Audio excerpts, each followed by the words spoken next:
Shown at the beginning of the film, two college students, Paxton Rodriguez and Josh Brooks, travel across Europe with their Icelandic friend Ali Eriksson. In the Netherlands, they visit an Amsterdam nightclub, followed by a brothel. Unable to get back into their hostel because of a curfew, they accept the offer of a man named Alexei to stay at his apartment. He convinces them that, instead of going to Barcelona, they should visit a hostel in Slovakia filled with beautiful women. The three board a train to Slovakia, where they encounter a Dutch businessman, who touches Josh's leg. Josh yells at him, causing him to leave. Arriving in Slovakia, they find that their roommates in the hostel are two women, Natalia and Svetlana. The women invite them to a spa, and later to a disco. Josh has a run-in with a gang of local criminal kids. The Dutch businessman intervenes to defend him. Josh apologizes for his reaction on the train. Paxton and Josh have sex with Natalia and Svetlana, while Ali leaves with the desk girl, Vala. The next morning, Ali does not return. The two are approached by a Japanese woman named Kana, who shows them a photo of Ali and her friend Yuki, who is also missing.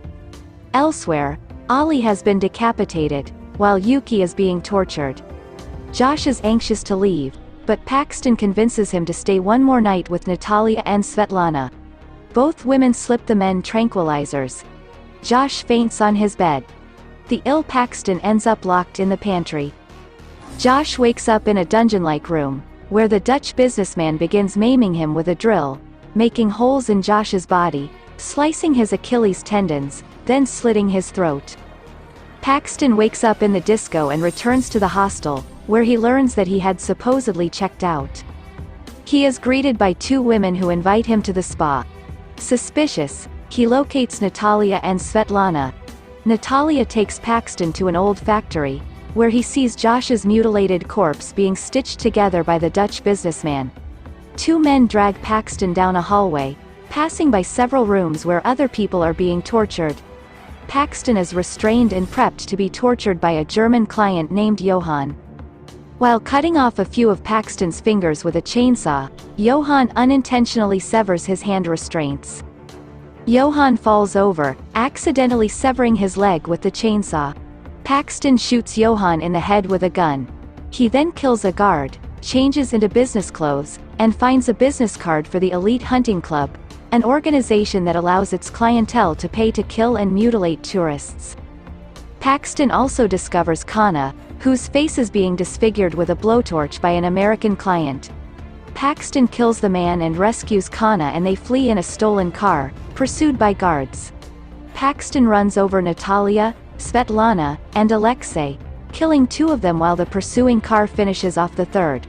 He also encounters the delinquents from earlier and gives them a big pack of candy and gum. They then attack and kill the men pursuing Paxton with concrete blocks. The two make it to the train station. Kana, seeing her disfigured face, kills herself by leaping in front of an oncoming train, which attracts attention and allows Paxton to board another train unnoticed. Aboard, Paxton hears the voice of the Dutch businessman. When the train stops in Vienna, Austria, Paxton follows the Dutch businessman into a public restroom and tortures him before slicing the businessman's throat, killing him. Alternate ending. In the director's cut of the film, Paxton follows the Dutch businessman being accompanied by his young daughter into a public restroom of a train station. After finding her teddy bear in the women's restroom, the Dutch businessman frantically searches the crowd for his missing daughter. Paxton is then seen aboard the moving train with the Dutch businessman's daughter, whom he has kidnapped. The film ends with this scene.